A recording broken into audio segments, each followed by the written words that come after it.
What's going on, everyone? This is City Wrestling Radio, and this is the B Show. Special Saturday edition. Special Saturday, live from the B Show. It's live from the Diamond Studio. It's Saturday night. B Show. Thank you. Hey, thank you, Michael. Like I said, like you said, like we all said, this is the B Show. We keep saying. We're here to review AEW Dynamite and NXT Takeover Triple X, starring Vin Diesel in theaters everywhere. There was no Vin Diesel. Like, what was up with that? It was a bummer. And I know that was one of your predictions. You were willing to bet the entirety, all the entire rights fees to City Wrestling Radio to Vin Diesel appearing, and now you got to chalk it up, Corey. I'm sorry. Well, luckily, no one took the bet. It's fine. I took the bet, Corey. It's mine now. the contract says, ho, but it doesn't say Corey Smith. It says Michael Vergara. Yeah, no, it says Panama City right underneath my my fucking video, and you're all the way in wherever that show took place. Connecticut. I don't remember. Anyway, like you said, AEW Dynamite, NXT Takeover. We're here to review that. I'm going to talk a little bit about the conference call afterwards, after Takeover. Hey, Paul Levesque, he talks about Takeover a little bit. So we'll get into all of that. Not really much news though today. Usually we talk some news on the because it's Saturday. Like the news that is happening is unless we're still abiding by that even like within the 48 hours. Like I don't know. Thunderdome. Thunderdome. Did you watch it? Yeah. Stupid. What'd you think? It was stupid. Yeah. Apparently there were like super serious rules and how they sent guidelines on how to watch it. Like besides like, hey, don't whip your dick out, but then also like make sure you wave, like you use your arms a lot. Like do not make any like do not wear any logos on your shirts or have any affiliations. I mean, that kind of stuff. Like you may not see it right now, but I'm wearing my PlayStation hoodie, so they would kick me the F out. It would be a big no-no. Sponsor. Yeah. No Bullet Club t-shirts, I would guess. Oh, of course not. To me, though, it seemed like it was just like a picture of people half the time. Yeah, it was just, it's like what you see me in this Zoom call. Like there were moments where I would see people and they're just like. There was one guy, I think, that was legitimately sleeping. Oh, okay. There was one guy on like 6 different screens, or 4 or 5. I don't even remember how many. There was a few different ones that he was on. Anyways, Thunderdome. Michael Cole says, no one brings the thunder like WWE. Oh, everybody's about to get domed. Hey, now. I was thinking more of WCW Thunder, not get dome. Oh yeah. Getting your dick sucked. All right. This is now mature rating on the YouTube. This is definitely not made for kids. Now this is you know what? This is a show made for adults by adults for adults. Exactly. Pull out a drink. Leave your penis in your pants, though. It's time. That's generally good advice. To I mean, I feel like a lot of people need that advice nowadays, and we're here to give it to you, ladies. Not ladies, but gentlemen. Keep your penis in your pants. Well, whoever, everyone, just keep your penis in your pants. We're here to talk about NXT. Let's kick it off. I will kick it off actually this week because I'm gonna start with the Takeover, right? Or did you want to go? You're taking over, yeah. I mean, like it's the one that happened the most recently. I'll say that. It is Takeover, so I guess I will take over. And I did watch actually a relative decent amount of it. Like, it was going on at the same time as me watching Dynamite. I know it didn't start at the same time, but I refuse to watch shows later, don't you? No, it's really it's like wrestling is best when it's live, and I just have serious FOMO. Well, yeah, you got to see that. It was me, Austin moment. Anyways, we kick off NXT Takeover. Vin Diesel with Vic Joseph, Beth Phoenix, and actually Corey Graves on commentary. Yeah, no Mauro Ranallo. And Triple H did mention, someone did ask about this in the press conference call after the show. He just wasn't available. I mean, like he just had prior engagements. He wasn't available for the show. So I mean, I think there was some boxing going on. I mean, there were definitely some boxing shows that I've seen around, like of the people I follow on Twitter. I'm wondering if I should have checked if like he commented on that, because like generally, like, listen, I don't think it's much of a stretch sometimes when I feel like whenever Mauro is missing, I like knowing who he is. I genuinely just always hope he's okay. Yeah. Hope, like, if it's not him, I hope like somebody, I hope everything's well. Oh yeah, absolutely. I wish nothing but and that's the thing, we don't know, and the way that like the lack of information. Not to say that he should like spill everything in his personal life. Well, why is he not here? Why is he not here? But it's just I'm gonna shoot from the hip. I just wish him the best, whatever it is. Yeah, no, absolutely. And seems like he's fine now. I do want to mention actually before I get into the show, this NXT conference call, a couple things that were post-show. NXT UK is returning September 17th. Yay. The BT Studios in the middle of London. It's going to be a weird setup though, where the wrestlers and the film crew are going to be in London, but the producers and the directors are going to be in Florida. So it's remote, like producing. Yeah. So that'll be interesting to see how they do that. Hey, listen, the Democratic National Convention was done by a dude who wasn't even wearing pants. Was he really not wearing pants? He was directing the broadcast, and through his home, he was wearing shorts, but he was wearing no socks, just straight up, just being in his home, just directing the Democratic National Convention. There was like a million fucking screens, so I love that. I'm a big production geek when I see let's see. So who am I to doubt you, NXT UK? WWE is a huge fucking company. Cool. NXT UK being back. Someone did bring up Dream in the they asked a question about Dream and asked if Triple H wanted to bring up anything else. They did. Triple H just said, we said what we had to say. So what else can you say? Honestly, like Yeah. And I think that's about it. Before I have some stuff about Karrion Kross, he possible injury. Yeah. Cross injury. Maybe we'll probably talk about that in the main event. Yeah, maybe? Definitely. Yeah. And then some comments made about Pat McAfee. So let's get into the show. Okay. Kicked it off with Finn Balor versus Timothy Thatcher. I missed this one. Just to start things off, I was too busy watching. I think you would have loved it because this was definitely a wrestling clinician, as they would call it. That's not a real word, Corey? A clinician? Clinician. You've never been to a clinician, Michael? Come on. No, I would best. From what I heard it was best described as a grapple fuck because it is Timothy Thatcher. It was. It was a grapple fuck match. Can we take that? Does somebody take that yet or no? It's been said before by someone else, so. Okay. Balor goes right after Thatcher in the match. Thatcher, though, quickly brought the fight to the ground. The two men wrestling on the match. It was a slow start. Thatcher working on the left leg of Finn Balor. A bow and arrow stretch to Balor, but he's able to get to the ropes after the pin attempt. Thatcher reverses a dropkick into a Kimura lock, which I thought was incredible because he takes... So a dropkick, but then counters it with a Kimura lock. He drop kicks him, but rolls him over and catches him. Yeah, it was incredible. He plants him on the ground and he gets him in a Kimura lock. Exactly. Okay. Single leg. I gotta watch this match. Single leg Boston Crab to Balor. Balor fights out. That's the thing about these types of matches, though, is that there's a lot of stuff going on, but like. Let me interrupt you first. Let me interrupt you for a second. Pre-show, Breezango are your number one contenders. Party. In case anybody really wanted to know that. So I think that's a stupid maneuver. Okay, sure, whatever. Yeah. Let's see. Did you watch the pre-show? No, I didn't. Okay. That's why I'm shocked. I'm actually kind of shocked. I totally forgot about the pre-show once I was like, oh, I'm ready to do the show. Now I'm like, fuck, I didn't watch the pre-show. Breezango wins. I think Oni Lorcan and Danny Burch should have won. I know they're talented, but do you really want another Imperium match? We already talked about this. So, anyways, this match was basically Timothy Thatcher wrestling clinic the entire time. Just being Timothy Thatcher. Yeah. But then all of a sudden at the end, Balor gets the coup de grace in the 1916 for the pin and the win. So the thing about these types of matches is that they're fun and a lot of people love them. It was very slow, and everything Balor did hit was in spurts. So it would just be long rest holds, not rest holds, but long wrestling holds. And then one spurt of Balor getting a sling blade, then long wrestling holds. So for me, I didn't like it that much. Like it was kind of an in the road match. That's why I gave it a 5 out of 10 in my book. Wow. Okay. I wasn't a huge fan of it. To say it was bad though is a crime because it was both great technicians. Thatcher though wrestled the entire match, like I said, with a sudden Balor moves all of a sudden.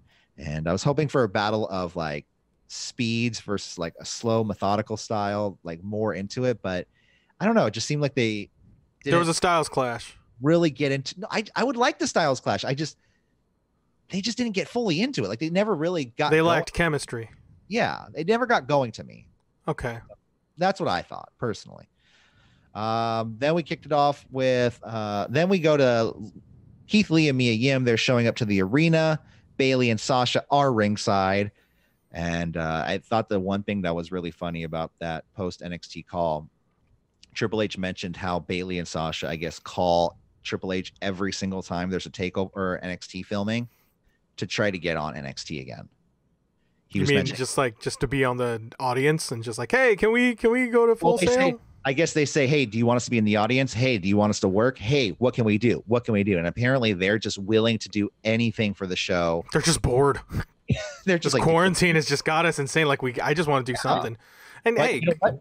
That's going to be good. Like props you said, to them. They want to keep their workhorses. They're really just kind of just showing their skin in the game of, hey, we think we're the best, and here we go. I mean, that's awesome. I think they are really showing what it is like what kind of like an everyday, like top level WWE superstar should be like, in my opinion. Like they are giving it their all. They seem like really positive people. Some might say grabbing the brass ring. Well, they're at least reaching for the brass ring. So I don't know. You know how Vince holds it. He holds it like that, and can't catch it. Anyways, then we go to this the 5-man ladder match, which was by far my favorite match of the night. Did you see any of this? Yeah, I did actually. It was I want to say this was competing against. Oh, I completely forgot. I think it was the Lucha Express. I believe so. Yeah. Jurassic Express. I said Lucha Express. I finally did it. I made that mistake. God damn it, Michael. Yeah, it was a Jurassic Express match. I think it was competing. And no, it was that and like the match after that because this went really long. Yeah. What the 5-man? The ladder. Yeah.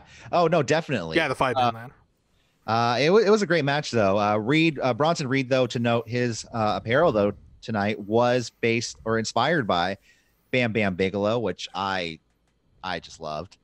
Velveteen Dream has this weird Scott Steiner like metal thing on his head, that chainmail thing they call it, right? Chainmail? Yeah, that's chainmail. Scott Steiner wore chainmail. I didn't see Velveteen and Dream's entrance, so sure, why not? Reed and Priest knock everyone out of the ring to start the match, but Dream breaks it up, kind of takes it to everyone. Famouser to Gargano by Dream. So there was just so much stuff going on, and I'm trying to keep up with these notes, so I bear with me here. Oh yeah, no, these multi-mans is always a mess to just cover. I do love Shotzi though when Bronson Reed comes out. She's just like, thick boy. I'm just like, wow, Shotzi. I love it. I love the enthusiasm she has ringside. Yeah, I guess. Let's see. Grimes pulls out a ladder, but it's not a full ladder. It's a step stool. And he's mad at Shotzi for putting it there because he points at her. Did you put that there? Dream and Priest pull out different ladders. I was almost going to say pull it out. Gargano reversing everything. It was just so much. If I just go through my notes, it's going to be me stumbling through everything. This is a complete awesome match, and I loved it. So much stuff happening to where one point Candice LeRae comes out, gets involved with Johnny Gargano, trying to help him win the match, but she hits a Hurricane Rana to I believe it was to Grimes into everybody else, trying to help him climb up the ladder though. At the end of the match, we have Priest and Reed climbing up to the top of the ladder, leading to Grimes setting up a second ladder.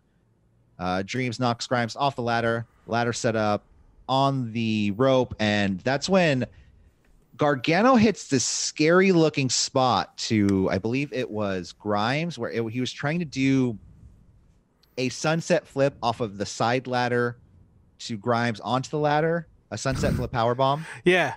No, I remember the spot. This, I think it was. Yeah, no, you got it. Sunset powerbomb. And they did not land right at all. Oh no, Cameron Grimes completely landed onto the side of that ladder, and it did not look fun. No. So that happened, but that led Priest on the ladder to become your new NXT North American champion. Yeah. So that moment where Cameron Grimes was reaching out for that ladder. I'm sorry. It was to Bronson Reed.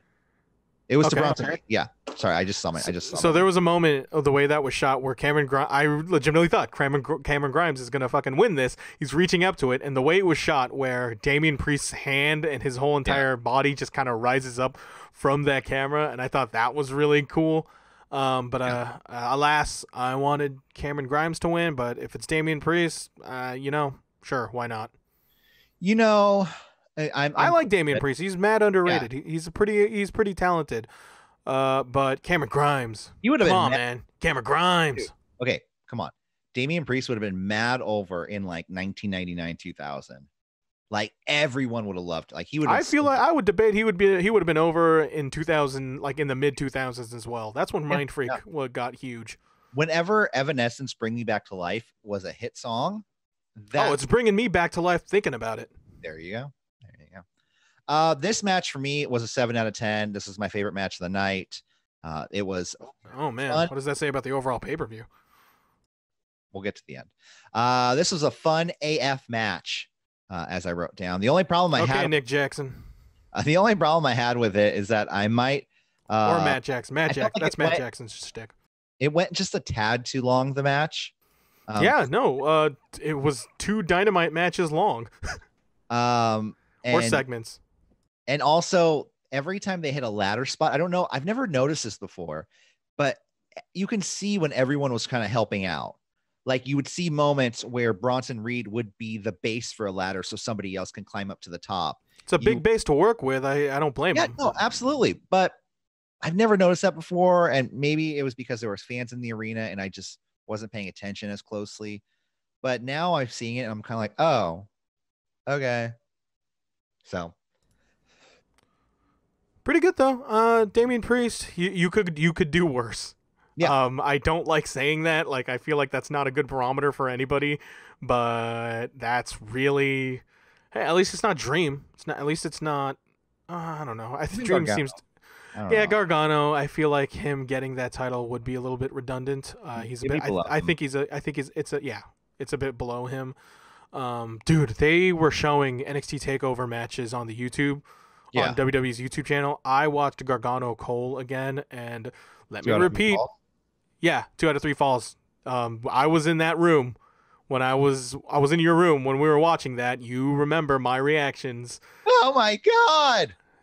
Precisely. That match still rips. Like it's. I have to repeat my sentiments from Wednesday's B show. Johnny Gargano ain't no better than than Babyface and Peril than Johnny Gargano. That match is insane. Yeah. Also, I miss crowds. Yeah, everyone misses crowds. That's something you and Triple H have in common, apparently. Yeah, we need them. I miss the crowd so badly. They're just, they're so cool. Like, seeing them just cheer for me and praise me. It's just awesome. He didn't say that. Anyways, Adam Cole versus Pat McAfee. You definitely saw this match. Oh, did I see this match? What did you think of the match over? I'll give you the first word.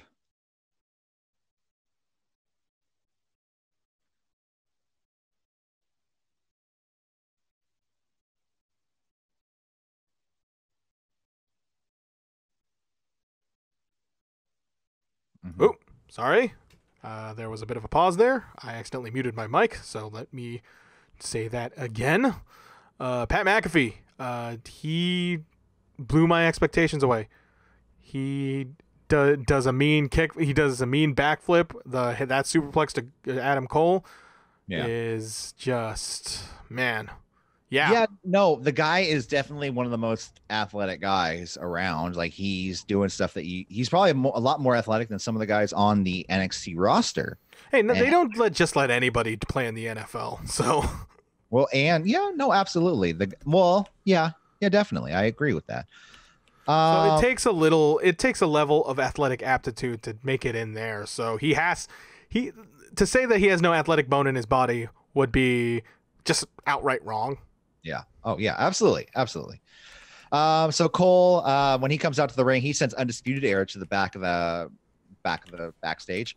And because, he's the babyface here and he has to seem like the babyface in peril because it's Adam Cole in the Undisputed Era. That's one of the only things I have a problem with is that Adam Cole is now a babyface or he might not. I don't know. He's just pissed off, man. Yeah. That's an alignment. Pissed off. Yeah, yeah. McAfee comes out with his goons, as you would call them, his squadron, His entourage. his That entourage. they're all wearing Cole Sucks t-shirts. Very, they're they were all made by a company like Teespring or something. He like. Speaking of Teespring, We have our own Teespring store. Did you know that? no, Where we I'm sell I'm our own giving you the layup so you can dunk t-shirts. that shit, We Corey. sell our own T-shirts. I almost took my shirt off, but I didn't. That's I too would bad. probably absolutely sell a shirt if I took my shirt off. But if you don't buy a shirt, I won't take off my shirt. If we sell, 10 shirts within a week, I'll take my shirt off. I mean, I'll do it for YouTube. I don't know. Buy 10 shirts, one per customer. Yeah, I mean, or everybody buy 10 shirts. I mean, I don't know. Anyways, then we'd sell 100. Then I have to take my shirt off for 10 episodes. I don't know. It just might be cold. Let's see, where are we? Let's see. McAfee though does there's a certain point though, Undisputed Era comes out to back up Adam Cole. McAfee gives everyone a very nice looking swanton. McAfee proceeds to beat down on Adam Cole. We have a squatting suplex to Adam Cole. McAfee slowly beating him down. Cole then pulls McAfee's shirt over his head, hockey style. A nice backstabber to McAfee, and McAfee did an excellent job selling it. McAfee used the you mentioned that point where they get on the top turnbuckle. They're battling. He's setting up. He hops and lands on the top rope. Oh, hold on. He's on the top rope. Oh, yes, before this. And then Adam Cole knocks him off the top rope because he's setting up for a superplex first. Yeah. And then he runs back over to the corner, jumps up like from the bottom to the top rope.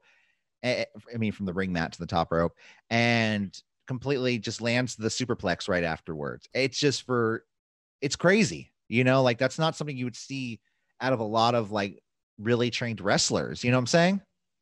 Yeah, no, Pat McAfee, this was a match where he took no shortcuts. Yeah. So McAfee kicks the steel stairs by mistake at one point. Super kick to the foot of McAfee. We have a figure four to McAfee, but we have a rope break. McAfee, like it was a counter to the punt kick, and that just costs that. Like most of that, pretty much just costs him the match. Honestly, Cole starts to remove his knee pad, but it seems like since he's a babyface now, he's not going to be doing his heel finisher, the last shot. He went for the Panama Sunrise, hits the Panama Sunrise on McAfee, pin and the win. I give this match a 6 out of 10. It was an incredible match. Really? Yeah. Okay. I incredible match for McAfee, and a really good match in general. I just it was a little slow at times, and it did seem like it was the top person in a wrestling class versus the top person in an industry to me. So fair enough. I think Pat McAfee is a guy who gets wrestling in 2020. Oh yeah. He understands it. He knows that the talent ceiling is very high, especially on NXT, and he was put to task on facing one of their very best, and props to Adam Cole as well. He really became quite the professional, actually sell, like he knew what to sell for Pat McAfee and Pat McAfee, like his worked punches, just shades of Bret Hart sometimes, man. I'm telling you, this is a hot take right here. Yeah. But No, I was thoroughly impressed by Pat McAfee. He probably learned them from Shawn Michaels. I mean, yeah, sure. Like, okay, this is what. Okay, all right, Pat McAfee, this is what you do. This is Bret would do this. Hold on. Mentioning Shawn Michaels, did you see that meme or the meme of him being compared to the old man from Home Alone? Yeah, Old Man Murray. Yeah, I saw that tweet. I saw that tweet as well. I think it was Matthew Botchamania who retweeted it, or somebody.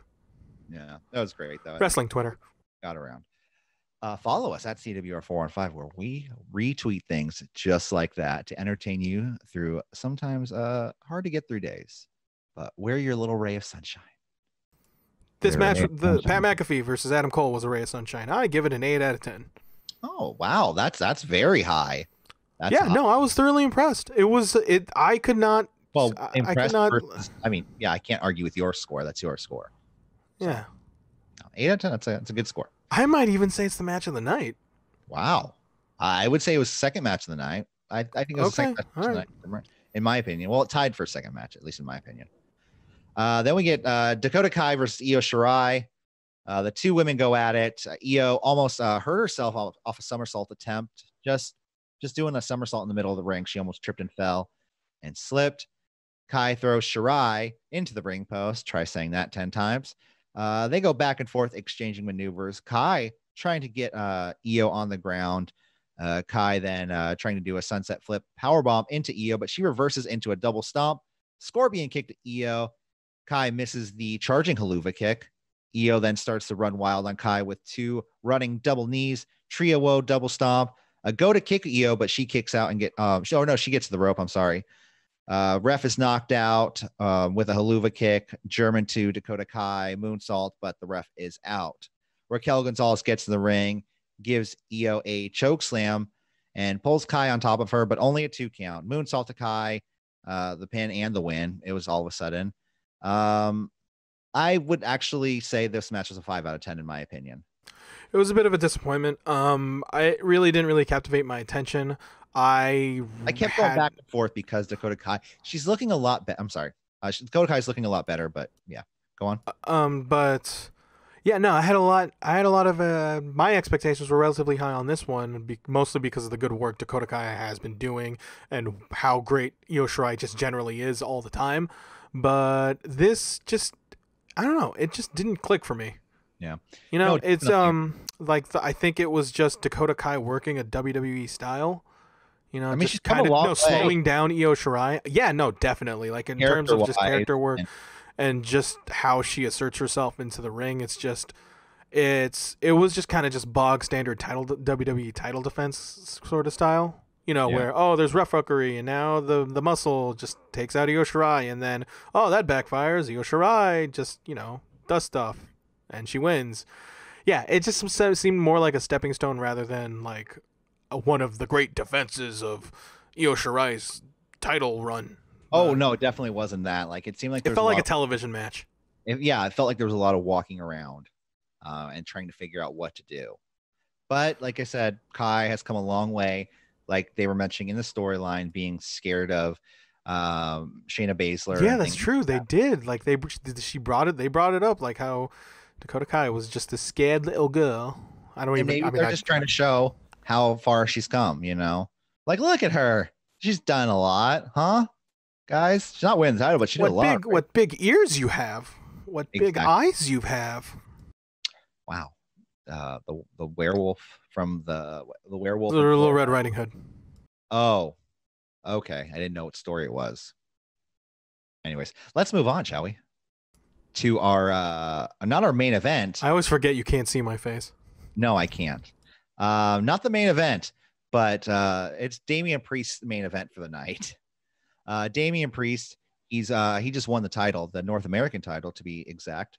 And I think it's Mackenzie. She comes up and asks him how he's feeling. He's like, there's one thing I gotta do. He's gotta celebrate a little bit. And Cannonball, sort of. He gets in the hot tub in his pants. Leather pants in the hot tub. That he had to have gone out of that jacuzzi immediately after they stopped ruling. Oh shit! Get these off. My dick. Yeah. The thing is that it was just really funny, and it's funny how he's like a total face, and I'm just like, that's just so douchey. Like, to me, it was just such a douche thing to do. Are you telling me the Archer of Infamy is douchey? Douchey, yeah. I may be taking a risk there and saying that he might be just a little bit. Wow, bold. The one thing I did notice is that I didn't know. Was it Brandy Lauren? Was Joey Janela's girlfriend? Yeah, was in this, and I didn't know she was on the NXT roster. So maybe she just got signed in the building. Whatever. Yeah, or maybe she just got signed off for a one-off for the shoot. It's not next up. Yeah, sure. Next up, the main event time: Karrion Kross versus Keith Lee, which is my most hated match of the night. You hated it. Yeah, I heard. I did not like this at all. Yeah, I'll wait until you're done.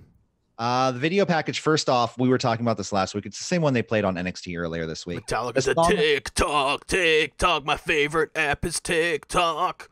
So it was Frantic from the Saint Anger album, which I believe is about 10 years old. Okay. No, it's like 15 years old. That 2003 was a very tumultuous period for Metallica that I remember very well. His favorite band.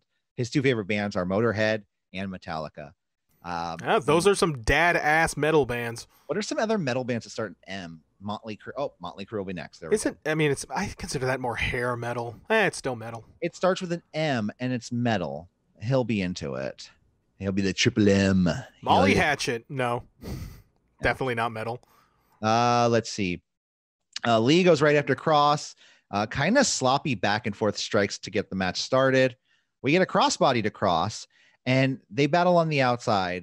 There was a funny moment though where the plexiglass almost falls on Keith Lee, but it doesn't, and he smiles, and it was just no.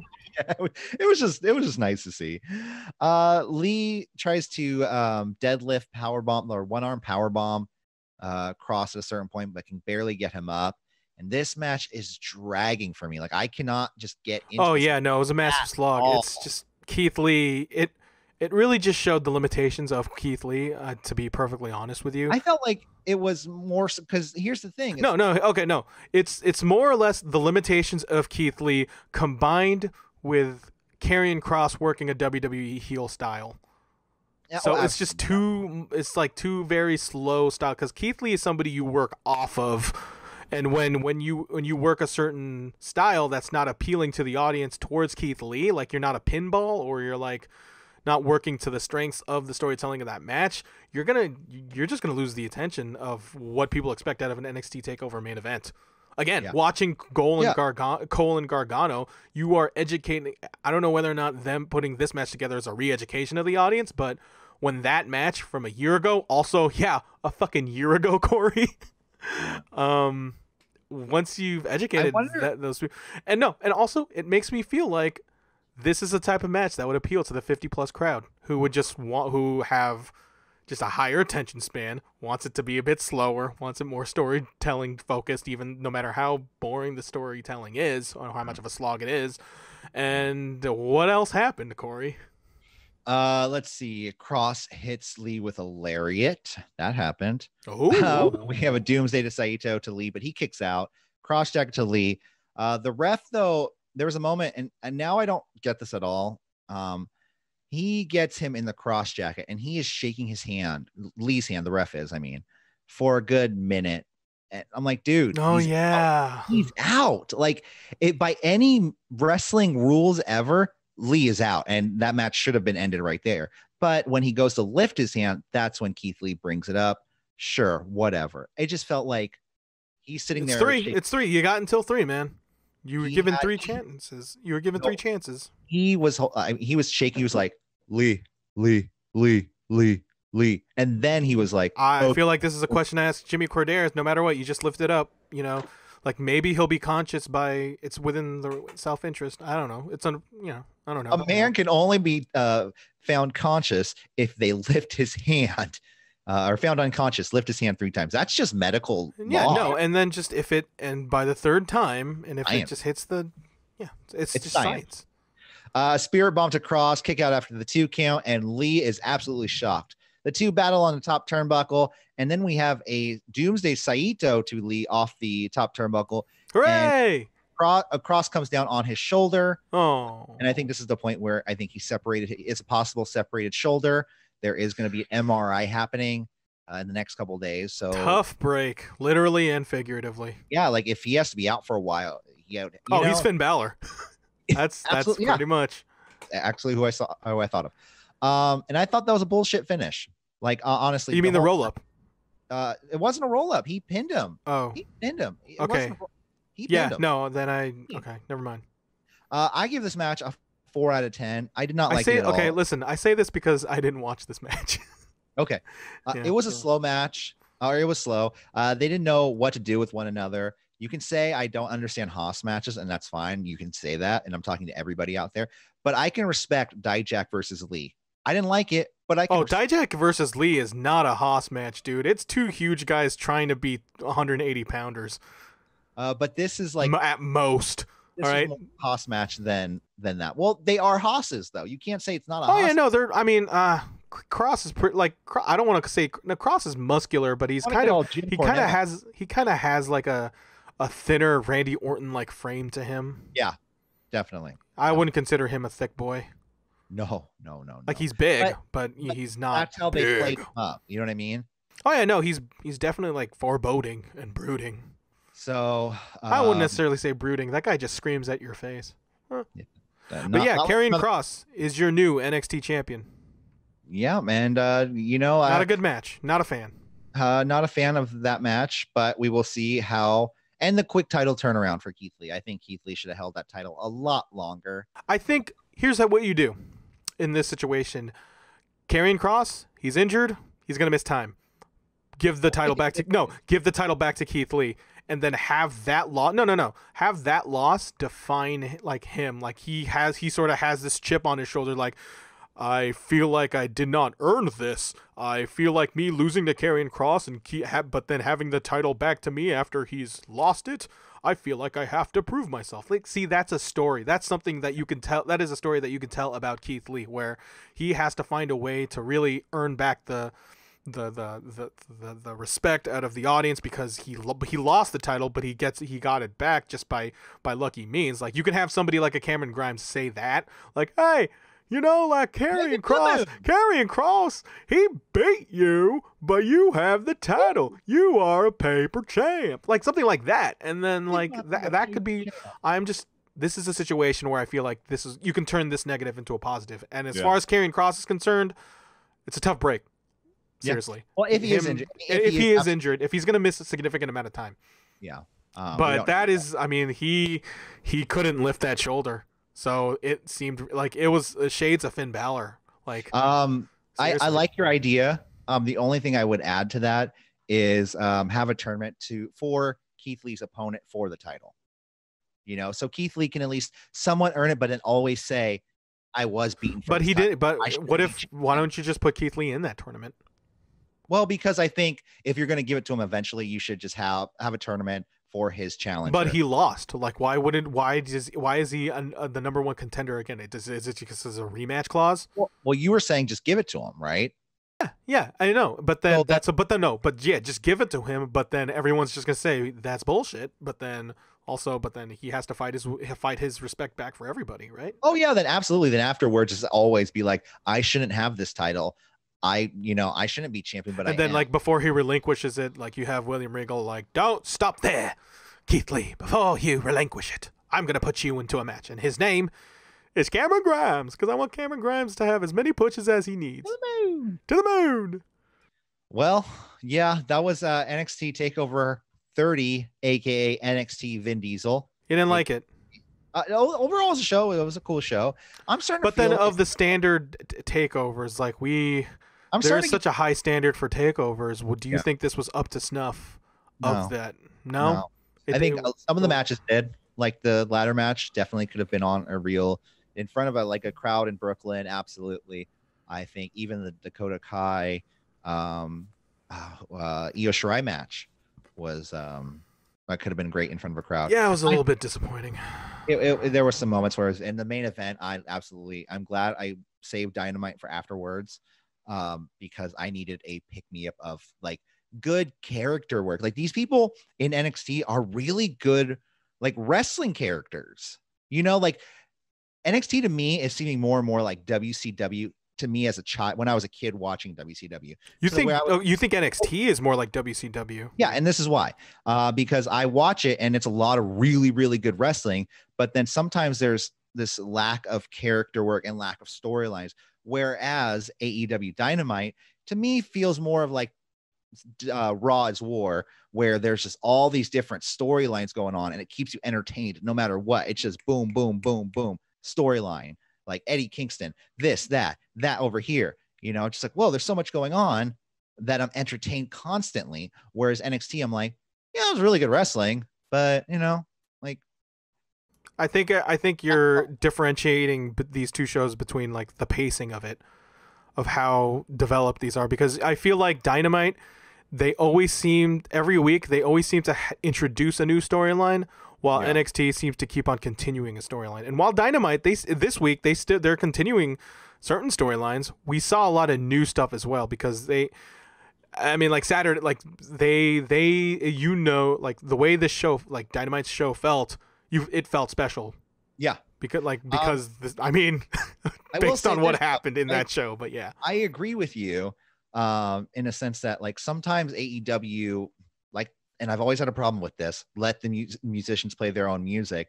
It could eventually lead to not great things, and we saw like it's an album filled like, oh, this one song is a country music album, but then the next track it's fucking reggae. Exactly. You need to have clear, concise thought of what you want to put out there as a product. But the thing is, but with NXT, like it's a third brand. It's a third brand, part of a bigger picture. AEW, it has one show, and it's just this one and it's this one single thing. That's why they're always that argument of they should have. I mean, yeah, they have Dark, but they need another show. But it's the way things are right now. They kind of stalled those plans, and they have to focus on what they got, like on what's on deck in their card. What cards they have on deck. Yeah. Well, that was NXT Takeover, Michael. I think it's your turn. AEW Dynamite. And we'll be right back because I have to use the bathroom. I'm pausing it. And we'll be right back because I have to use the bathroom. And we're back. Oh, hey, what's up? Nothing much. We got Dynamite to review. And you got a new phone? Yeah, I got a new phone a while ago. Okay. It's like, because I saw that. It's like when I saw that, it was like, it was the spider eyes. And I was just like, oh, shit, he got the latest and greatest. How's it working for you? Was I using spider eyes? No, iPhone... because your phone was like right in front of the camera. Oh, yeah. Of your webcam. And I saw spider eyes. It's good. The iPhone 11, I like it. I like it a lot. The old I had I can't remember what the old one I have. I think it was like a 6 or an 8. I can't remember. But anyway. This new one, yeah, it's. Never mind about your. What? No, I'm waiting for it to upload this. What are you uploading? To Instagram. I went live for a second to let everyone know that we got B show coming up. Yeah. Just remember, man, we have the technology to totally make these live. It's up to you, man. It's up to you. Hey, yeah. The fans want it. We should just say it right now. Hey, listen, if you want it, you gotta. It's like Ico Pro. You gotta want it. No, I will say this. Our goal right now is to make it to 100 subscribers because we are still relatively new on the YouTube scene. So once we make 100 subscribers, we will treat everyone with a live show as soon as that hits 100. Okay, yeah, you heard it here, folks. You heard it here first, folks. 100 subscribers, we will do these live. And famous last words. They will be live every Wednesday at. No, I don't want to say what time now. Yeah, no, we can't promise. Now that we can't promise. The only thing we can promise is live. Live if we make it to 100 subscribers, yes. And it's a good skill to have because live is good. Live is live. And who knows what you guys will get for 1,000. Oh, saying. Yeah. I already promised my T-shirt off earlier in the show, and now I'm promising. Yeah. Anyways, let's continue. AEW Dynamite. AEW Dynamite, a special Saturday Night Dynamite. Sounds good, doesn't it? Saturday Night Dynamite. Saturday live from New York. It's Saturday night. No. It's coming off the Pacers and Heat game, and watching this, like it was a pretty close match, and I seriously thought this. Okay, so this started at around 3:30. Mm-hmm. This game was close, and I legitimately thought it was going to go into overtime. Yeah. But Victor Oladipo just really, really wanted to see the Nightmare Sisters see if they can win the tag team tournament, so he just decided to chuck a bunch of threes. So. Dynamite. We just start things off with FTR versus Private Party. FTR now fully with Tully as the manager. It's random. It's not random. I mean, no. Wait, no. The matchup is not random. It was random that it was all of a sudden. Like I thought they would progress into it. It just there he is with his own jacket. Oh, okay. He's got his own jacket. It was alluded to last week that Tully was just like alluded. Yes. Yeah. That's pretty much the Boomers versus Zoomers. Old fashioned versus flippy new kid shit. There were parts where Cash looked really gassed. Tully does a strut. Shatter Machine to Mark Quinn. Like I said, this is a Saturday, so real life happens. And let's just say my notes is a bit on the abridged side. I did watch this show. I did give it my attention as much as I can. Just full discretion. I had responsibilities because I'm a grown ass man. God damn it! But I thought this match, FTR versus Private Party, was a pretty good opener. Styles clashed a little bit. It was a good showing for FTR. I'll say this: I kind of wished they'd open with Elite and Dark Order 3, 4, and 5, because I just think that's a bit of a more bombastic match but then this one, it was just a little bit more on the traditional, it was a bit more on the traditional side that you kind of don't really expect out of a hot opener. Yeah, it seems like they're going for the New Japan style, where they start out with the multi-man, just random matches where it's just pure crazy wrestling, and then it leads into the storylines and actual matches that matter. Yeah, but, there's merit to that. I feel like I more or less sort of support that. It's just it involves people that I kind of want more out of. Yeah, and we'll see. And yeah. Moxley insert promo. He mentions his wife and says she has a list of all his problems and that he's not perfect. Did you see the Meltzer interview with Moxley? Was it recent? It was Friday. It was last night. Watch it, because the very first minute he just cuts a promo on Renee's cookbook and how it's just, he pretty much said like they have these food stylists. They have a bunch of food and I can't eat it, and they get mad at me whenever I pick at it, and I'm the one who has to go to the grocery store to pick up the ingredients for this food, and I have to call my wife saying, "What's a shallot?" And I just want to see like some producer chasing John Moxley around, like, put that green onion down, put it down. Oh no, dude! I just want total reality show. Yeah, I just want fucking total Moxley, total keeping up with the Mox. The good times. Good times with the Moxes. No, get it? The good times? Because his name is Jonathan Good. Oh. And it's Renee Paquette Good? Come on. Yeah. Hey. Forgot. If they ever make that, if they legit make that, I am just going to blast this fucking video on and I have the date written on top of this thing, so recorded 8/22/2020. Ladies and gentlemen of the court of the jury. Yeah. Moxley insert promo. Where he comes from. Tough guys don't hide behind words like MJF and ask what he's hiding. Wants MJF to succeed in the next 25 years for the company's sake and fulfill his potential, and that he will one day move out of his parents' basement and lose his virginity. But on September 5th, he will be in glory in heaven, and MJF will try to find a way out, and the world will find out what he's been hiding. Great Moxley promo. I'm always a fan of these insert promos that he does. And yeah, Moxley's great. Yeah, Moxley's great. It was a long promo. I didn't really listen to it. I thought it was fine. The length. I didn't really listen to a lot of the promos, I'll be honest, on AEW, because I was listening to it was a Saturday. It's Saturday, Corey. I feel it was kind of a hectic day for me as well, because I was also keeping an eye on the NBA games. And it was sort of sensory overload, and then watching Takeover, and then watching Dynamite, and then keeping an eye out because that Rockets Thunder game. Oh boy, Chris Paul is a motherfucker. Anyway, in a good way, right? In a good way. I love him. He's no Steph Curry, but who is? Nope. MJF and then we go straight to MJF with a Vince McMahon-esque neck brace, like he was in the '92 steroid trial. He mentions the other dictators like Napoleon and just compares him to John. And then he tearfully mentions his familial aspirations as Nina continues to smile in the background. It's great because she was just struggling to smile. Like she was smiling, but then there are just moments of pauses where she just had to stop because it hurts because you could tell it hurts her so much. And then there's this guy named Mark Sterling. Do you know who this guy is?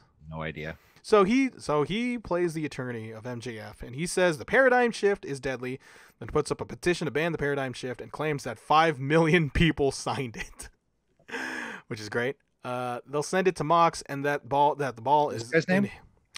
Mark Sterling. Okay, go on. And he said he'll send it to Moxley, and that the ball is in his court. I thought this was shot very well. It looked very professionally well done. It looked like straight out of like a fucking just like cable television villain vignette. Yeah. Which you want. That's what you want out of MJF. Yeah. You find anything? He does a podcast. Oh, he does the Major Brothers podcast with them. So the Major Wrestling Figures? Yeah. Okay, so he's he's one of Cody's friends, which is he's friends with Zack Ryder, and that means just by proxy he's mutual friends with Cody, and so you're in, buddy.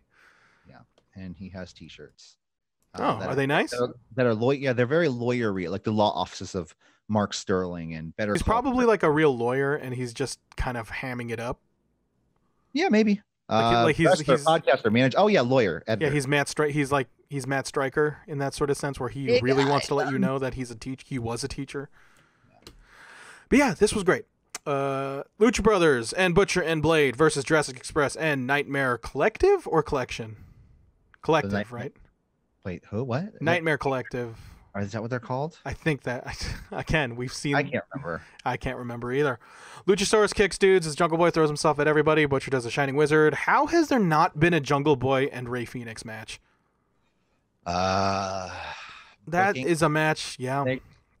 They either are saving. I feel like now's the time to just put random matches and put Jungle Boy in random matches. Like sometimes you don't have to overthink it. Give us Rey Fenix. Jungle Boy pins a dude, and afterwards Eddie, they win. Jungle Boy gets. That was good for Jungle Boy to get the pin Finally. And then, but really, the main takeaway from this was that afterwards, Eddie Kingston and his jean shorts, he comes out and tells all the heels that there ain't shit.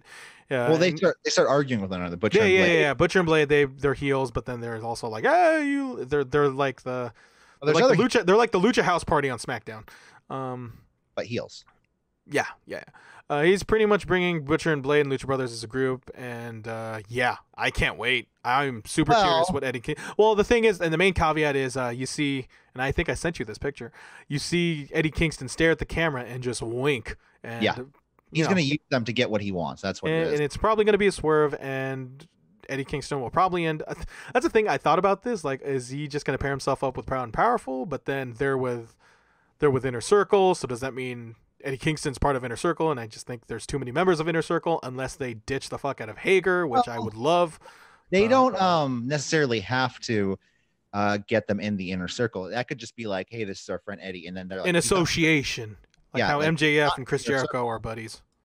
Exactly, like Chris Jericho will be like, he's not in the Inner Circle. Like, we know, but he's with us, and it's just we're cool with him. Okay. And eventually, then they break up, and that's when the three of them beat down on.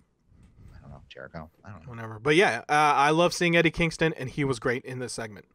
Yeah. So welcome to the team, sir. Britt Baker wants Penelope Ford to join Britt Baker in a handicap match to All Out, I guess. I don't know. No, it's next week.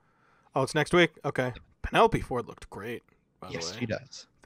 She looks great in general, but in particular this week, she wore a really nice dress. Like not a dress. Remember the Nutty Professor? It was spandex. She was wearing spandex. Yeah, spandex. That's what you call it. Like the Nutty Professor. Tights. Spandex. All spandex. Oh yeah. It was just like, wait, what? Okay, I remember. Good movie. It was all right. So I had to head out for real life things, and apparently there's a Mimosa Mayhem match on All Out. Orange Cassidy versus Chris Jericho 3. That's your. I'm gonna tag you, Corey. I get to do a Dynamite review. The hot tag to Corey. Tony Schiavone, he's interviewing Orange Cassidy. I've never done an AEW review. Am I okay? Okay. Out comes Orange Cassidy. Corey. Out comes Orange Cassidy. Schiavone asks, "How do you feel after beating Chris Jericho last week?" Before he even gets a word in, Chris Jericho comes out. Actually congratulates Chris Jericho. Y2J says he's only been beaten 3, and I'm going to refer to him as Y2J because it's just abbreviation. Oh yeah, no, taking notes on all these Dynamite AEW names. I know how that feels. He says he's only been beaten 3 times a week, or 3 times in the whole in his whole career at AEW, not 3 times a week. He says he's embarrassed to be beaten by the guy who puts his hands in his pockets. But like I said, also congratulates him and says he's actually proud of Orange Cassidy because he says, you're doing things, you're proving everyone wrong by doing main event stuff, and you're learning from me. But the thing is that you've had a win, I've had a win, and in my rubber match, there needs to be a rubber match. So it's what I've always been saying. He says I think I believe it's All Out. The Mimosa only makes sense. It's the Mimosa Mayhem match, and the rules of the match are let's see, it's like 500 or it's 80 gallons of orange juice, 500 cases of the bubbly, win by pinfall, submission, or get tossed into the mimosa, which I'm sure that's Jericho is getting tossed in the mimosas. Yeah, that thing is so designed for him because he's not going to eat a pin. He's just going to eat he's just going to get drunk off his fucking ass like he always loves to do. That's the first thing I thought of when Jericho comes out. I'm like, he has champagne in his hand. His name's Orange Cassidy. I want a mimosa. That's what you think. That's what you think all the time, though, Corey. Well, I know every day is brunch for me. No, it's not. But no, Jericho wants to toast Orange Cassidy and the Best Friends, but he doesn't want to toast alone. Out comes the Inner Circle. They beat down on the Best Friends and Orange Cassidy. Oh no! But yeah, apparently Hager is doesn't drink. I didn't know that, but he poured out the bubbly on the side, so I didn't know he didn't drink. It was just something random that I noted. And I know you don't like Hager, so he still sucks. Yeah. I'm not saying it's cool of him or anything. It's just, yeah, I know. It was something I noticed. It's like, okay, whatever. It's about time he's shown restraint for something. All right. Tag back out. All right. No, you've been doing too much of a shit job. You got getting beat down. And now you got to go for the hot. I'm going for the hot tag. I got to beat up everybody here. No, you did fine, Corey. That was a really good segment. Thank you. I mean, that was a really good review. I hope Cody was proud. Oh, I hope he's feeling something. Anyway, Dark Order 3, 4, and 5. Reynolds, Silver, and Angels versus the Elite, Kenny and the Bucks. Kenny, he has the grossest fucking cup therapy marks I have seen since he started doing this. Like this, like enough with the Dusty Rhodes tributes. I swear to God, with all these polka dots, because he has cup therapy marks. Oh, I get it now. Yeah, it's so disgusting. Also, NXT side note, that Bronson Reed spot where he sentons that ladder with Dream and Gargano is dumb as fuck. I completely forgot about that spot. You remember? Oh yeah. Where Bronson Reed, he just sentons himself into a ladder that was on Gargano and Dream, and I was like, I just said, Bronson Reed, you dumb idiot. He's trying. He's a thick boy with a thick brain. You know, anyway, when you get going, Michael, you just do I get it. Yeah, no, you operate on instinct. One Winged Angel on Angel. Yeah. But I'll say this: that One Winged Angel, one of the best ones I've seen in a long time. He sold it like death. Post match, Kenny gets violent, attempts to powerbomb, and I think he tries to powerbomb Angels on a chair with his leg sticking out. Bucks stop him, and they just further continues on the story of just Kenny Omega being frustrated and violent. And it was a pretty good match. Yeah, 'cause, what can you say?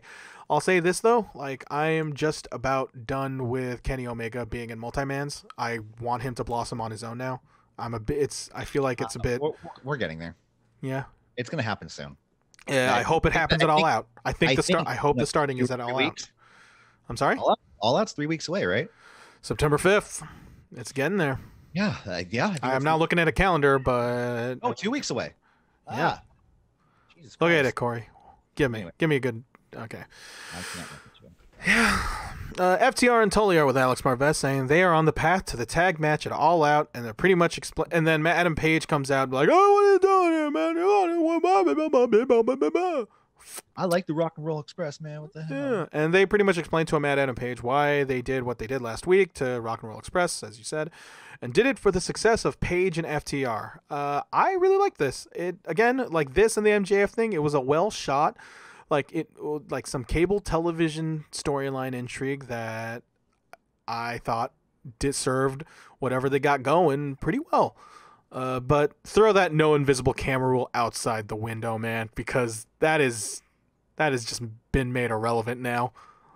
What? Invisible camera. Oh yeah. Yeah, I think that's more than gone. Anyway, after this, Will Jobs versus Darby Allin. Will Jobs. He gets a bit of offense, though. You know what?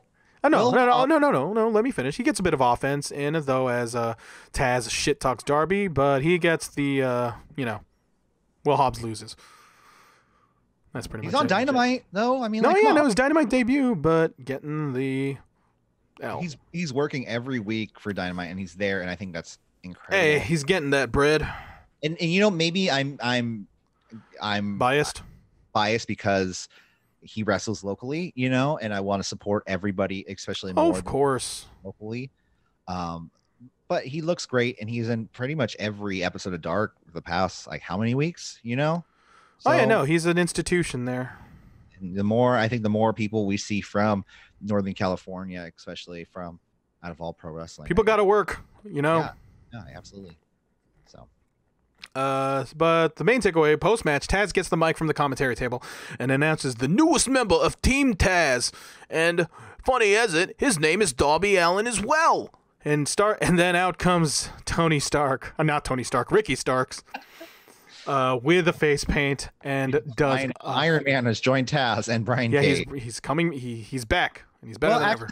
They call Brian Cage the Wolverine, so I mean, Yeah, no, Marvel everywhere. Yeah. But yeah, fucking Ricky Starks does a money ass impression of Darby Allin. It is textbook what you expect out of somebody making fun of Darby Allin. He sort of talks like a brooding sort of personality, and the only thing I like is darkness and turtles, which is a reference to that viral video of that face painted kid who says I like turtles because Or like his face is like painted like Darby, but this is years before Darby Allin. Yeah, so this is Darby Allin as a kid, and that was honestly, I feel like that's what everybody thought of. But isn't the video from like the Pacific Northwest?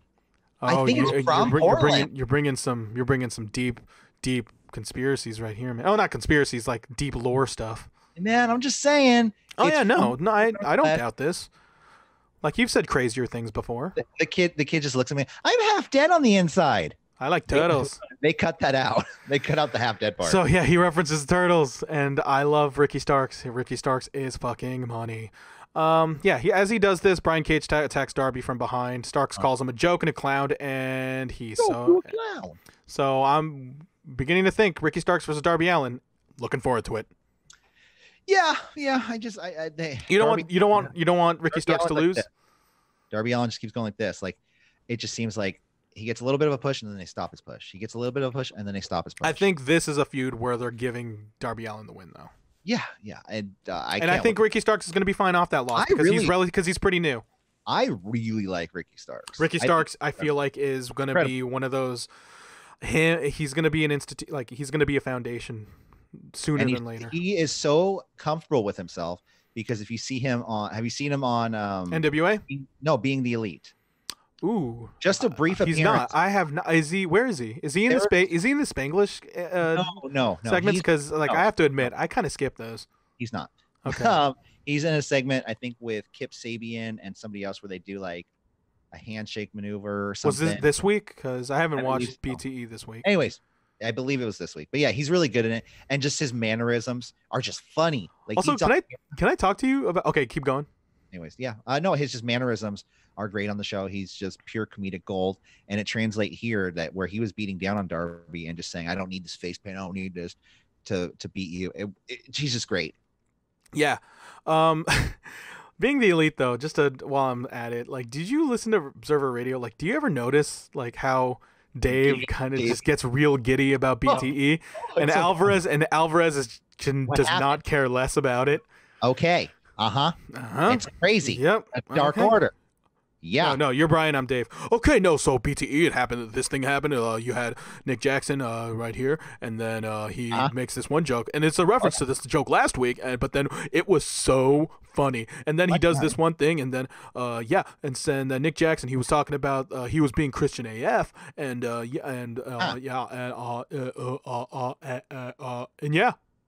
Oh, how about that? Being the Elite. Check it out. Anyways, let's continue. Oh, wait, hold on. No, we have to talk about the ratings here. Raw from 2 weeks ago. Do this. We got to save this for Halloween. Yeah. We should do a whole episode just like them. It's just an April Fool's joke. Probably do it. Anyway. But yeah, no, they're back and forth together. Sometimes it just seems like they're like Alvarez is just like, can we just get the show over with? We are. Do you ever think about like the fact that we're a podcast talking about another podcast? They're talking about a show. Oh my God. Who's talking about another show? Anyway, picture in picture, Matt Hardy attacks Sammy Guevara on picture in picture. Yeah, I didn't take notes on his cards, but he fucking kills the shit out of Sammy for an extended period of time to a point where I was like, I'm just going to look on what's going on Takeover. Yeah. So, but next week, Sammy Guevara, or next Thursday, remember that, remember, the B show is getting fucked. Split. And yeah, it's a split one too. Oh my God. Days in a row. Wait, Thursday and then Saturday? No, what?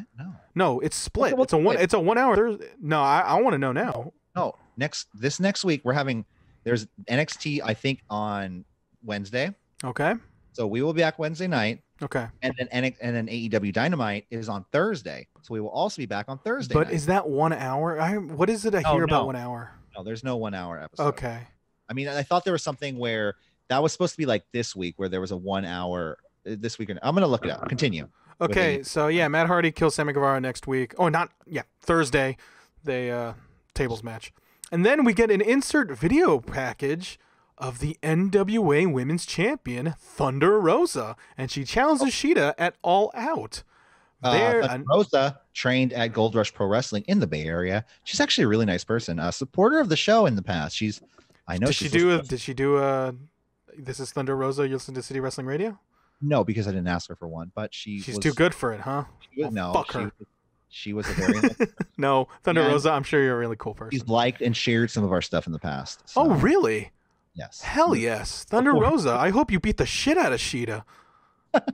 Anyway, yeah, okay. she says, so, hold on. Okay. I got it right here. So, okay. Let's see. AEW, the 19th episode will be on like today. Let's see. And then, so it says there will be a 1 hour on Wednesday, the 19th. Yeah. Well, oh, no, sorry. Part 1 will be on Wednesday, the 19th. That's All Out. That's going to be this week. And then, the 26th episode will air on Thursday, the 27th.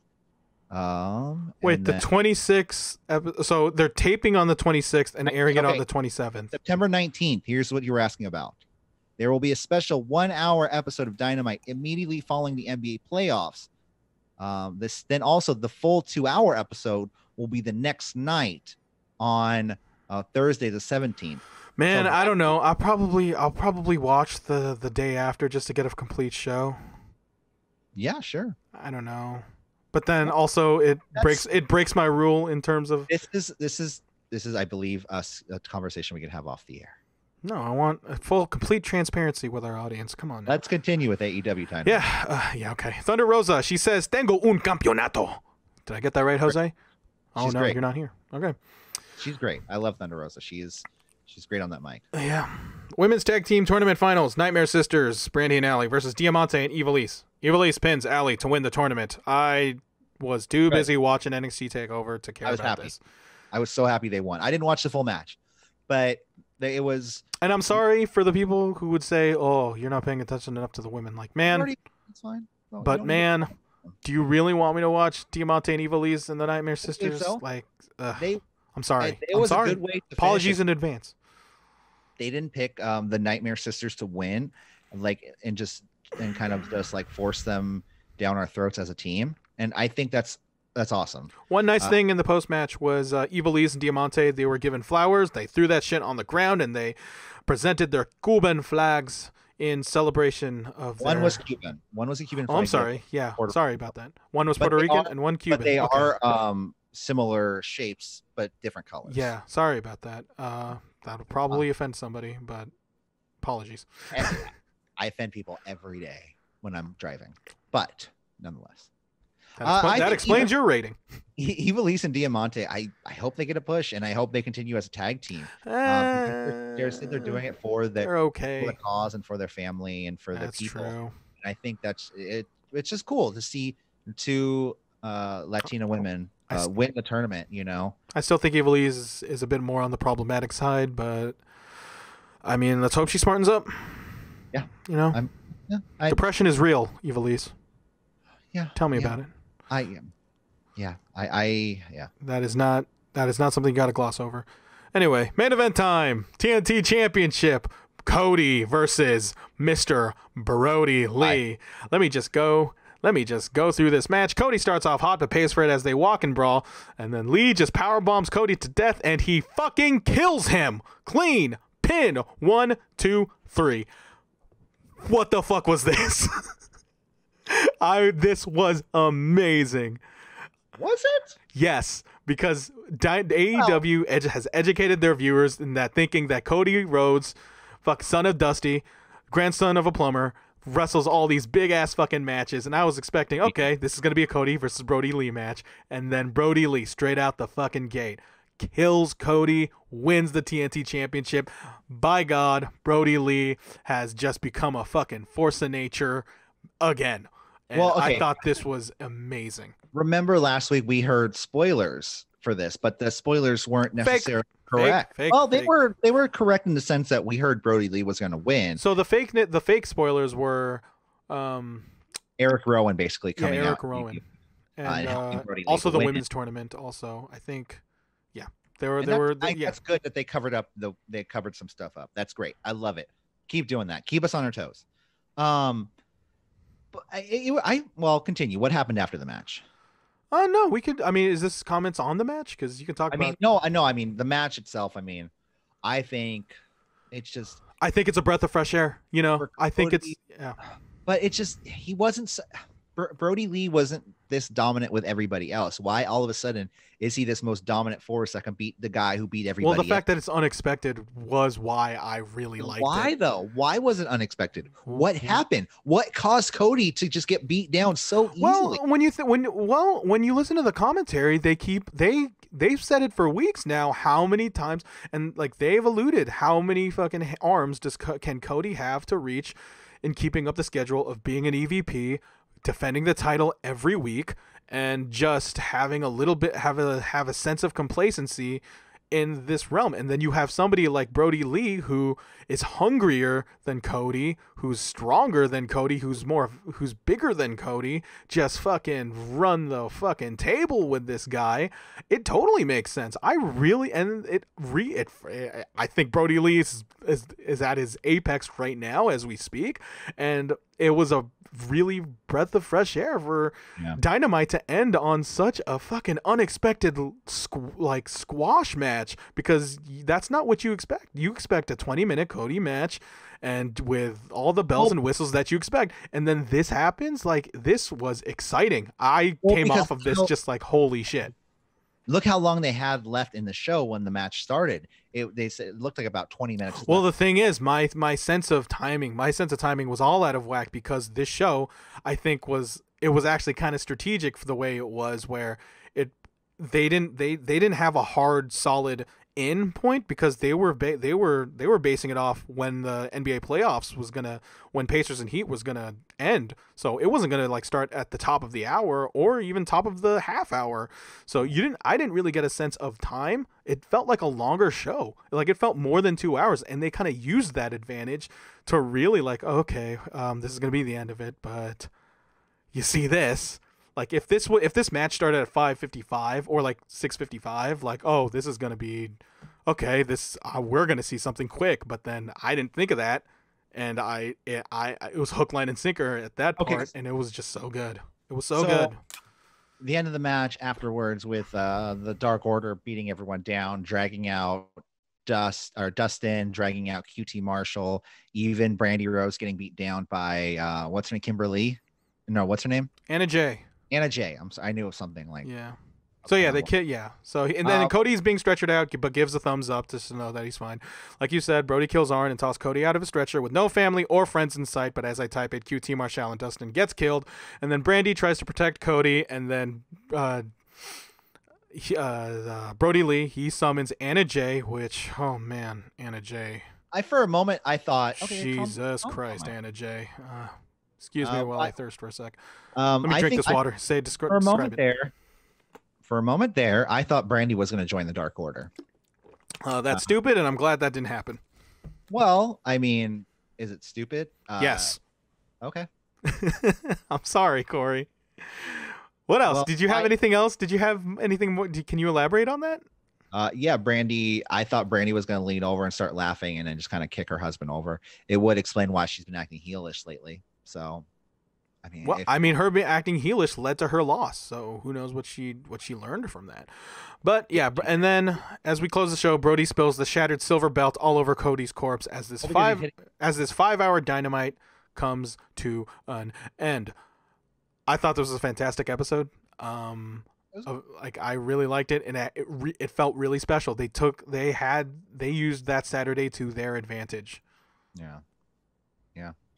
I mean, what about you? Yeah, it was definitely a good episode, and it felt like something special. You know, the fact that they had fake spoilers out. I don't know how that really does for a show. You know, does that really draw people in? Like, oh God, I guess I'll tune in to see. Like, I guess you'll be shocked if you watched it. Yeah, but does it really get more viewers, like more wrestling viewers on your show if you're trying to draw them in with a fake spoiler of Eric Rowan debut? I mean, it has been proven, like, from WWE. Oh, I'm really interested to see how this show, how the ratings are for this show because we probably won't find out until Monday. We won't see what it's up against because the network. Oh no, it's definitely up against like major shit like the. Well, I'm saying like against OKC Takeover. and Thunder. Usually it's compared to Takeover, or usually compared to NXT.